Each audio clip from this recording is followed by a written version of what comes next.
Hello दोस्तों, जय हिंद जय भारत। स्वागत है आपका आर कंप्यूटर एकेडमी पर। दोस्तों, आज हम देखने जा रहे हैं कंप्यूटर की विशेषताएं तथा उसकी सीमाएं के बारे में। तो दोस्तों, आज का वीडियो आपके लिए बहुत ही महत्वपूर्ण होने वाला है। लास्ट तक वीडियो में बने रहें। तो चलिए वीडियो। तो सबसे पहले विशेषता है कंप्यूटर की, वो है गति। कंप्यूटर की सबसे बड़ी विशेषता गणना करने की इसकी तीव्र स्पीड है। वास्तव में कंप्यूटर का आविष्कार गणना करने की एक तीव्र मशीन के रूप में किया गया था। कंप्यूटर एक सेकंड में लाखों गणनाएं कर सकता है। वर्तमान में कंप्यूटर एक माइक्रोसेकंड में भी गणनाएं कर सकता है। दोस्तों, यह कह रहा है कि कंप्यूटर को जो शुरू में इन्वेंट किया गया था, तो उस समय इसका मेन पर्पज़ कैलकुलेशन को तीव्र गति से करना था। और वर्तमान में जो कंप्यूटर हैं वो एक माइक्रो सेकेंड यानी कि 10⁻⁻6 सेकेंड में भी गणना कर सकते हैं। वे इतने पावरफुल होते हैं। तो चलिए अगली विशेषता कंप्यूटर की देखते हैं। तो अगली विशेषता है भंडारण। कंप्यूटर अपनी मेमोरी में सूचनाओं का विशाल संग्रह संचित कर सकता है। इसकी मेमोरी में सूचनाओं को संचित करने की क्षमता होती है। कंप्यूटर में सूचनाओं का संग्रह हार्ड डिस्क, सीडी रोम आदि में किया जाता है, जिसका हम ज़रूरत पड़ने पर उपयोग कर सकते हैं। दोस्तों, यह कह रहा है कि मान लीजिए हम अगर कुछ कोई चीज़ याद करते हैं तो उसको बाद में भूल जाते हैं, लेकिन हम किसी भी सूचना को कंप्यूटर में सेव कर सकते हैं तथा उसका बाद में ज़रूरत पड़ने पर हम उसका इस्तेमाल कर सकते हैं। तो चलिए अगली विशेषता देखते हैं। कंप्यूटर की अगली विशेषता यानी कि खासियत है त्रुटिहीनता। कंप्यूटर द्वारा किए गए गणनाओं में त्रुटि की संभावना ना के बराबर होती है। कंप्यूटर कठिन से कठिन गणनाओं को बिना किसी त्रुटि के कर सकता है। यदि कंप्यूटर में कोई त्रुटि पाई जाती है तो यह प्रोग्राम या डाटा में मानवीय गलतियों के कारण होती है।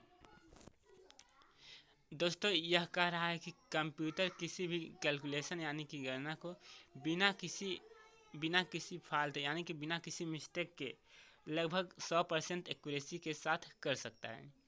यदि गणना में या रिजल्ट में कोई त्रुटि पाई जाती हो, मानव की गलतियों के कारण होती है। ठीक है, अब अगला विशेषता देखते हैं। अगला विशेषता है स्वचालित यानी कि ऑटोमेटिक। कंप्यूटर द्वारा किए गए कार्यों में मानवीय हस्तक्षेप लगभग नगण्य रहता है। हालांकि गणना करने के लिए कंप्यूटर को निर्देश मानव ही देता है। दोस्तों, यह कह रहा है कि कंप्यूटर जो कार्य करता है उसमें मानव हस्तक्षेप लगभग नगण्य रहता है, ना के बराबर रहता है, लेकिन उसको काम करने के लिए निर्देश मानव ही देता है। अगली इसकी विशेषता है सार्वभौमिकता। मानव की तुलना में कंप्यूटर एक साथ विभिन्न प्रकार के कार्यों को कर सकता है। दोस्तों, यह कहना चाह रहा है कि मान लीजिए हम कोई फाइल किसी दूसरे कंप्यूटर में सेंड करें, तो हम सेंड करते हुए म्यूजिक भी चला सकते हैं और कोई काम भी कर सकते हैं। तो इस प्रकार कंप्यूटर एक ही समय में एक से अधिक कार्यों को कर सकता है। अगली विशेषता देखते हैं। अगली विशेषता है सक्षमता। कंप्यूटर मशीन होने के कारण कंप्यूटर पर बाह्य वातावरण का कोई प्रभाव नहीं पड़ता। वह बिना थके किसी काम को लाखों करोड़ों बार कर सकता है। दोस्तों, यह कह रहा है कि कंप्यूटर चूँकि एक इलेक्ट्रिक मशीन है, तो इस पर बाह्य वातावरण यानी कि ठंडी, गर्मी, बरसात आदि चीज़ों का कोई प्रभाव नहीं पड़ता। यह सभी मौसम में समान गति से कार्य कर सकता है।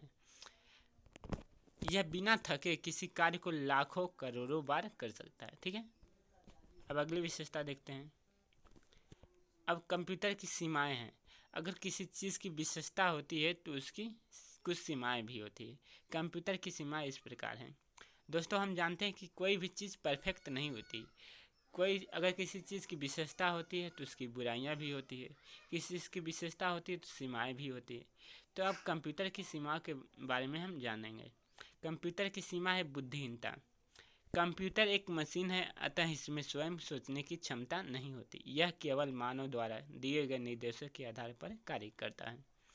दोस्तों, चूँकि कंप्यूटर एक मशीन आता है, यह स्वयं इसके पास स्वयं मस्तिष्क नहीं होता। यह केवल हमारे द्वारा जो निर्देश दिए जाते हैं उन्हीं के आधार पर काम करता है। लेकिन आजकल के समय में एआई यानी कि आर्टिफिशियल इंटेलिजेंस डेवलप किया जा रहा है, जो कि सोचने की क्षमता रखता है। ठीक है, अब अगली इसकी कमियां देखते हैं।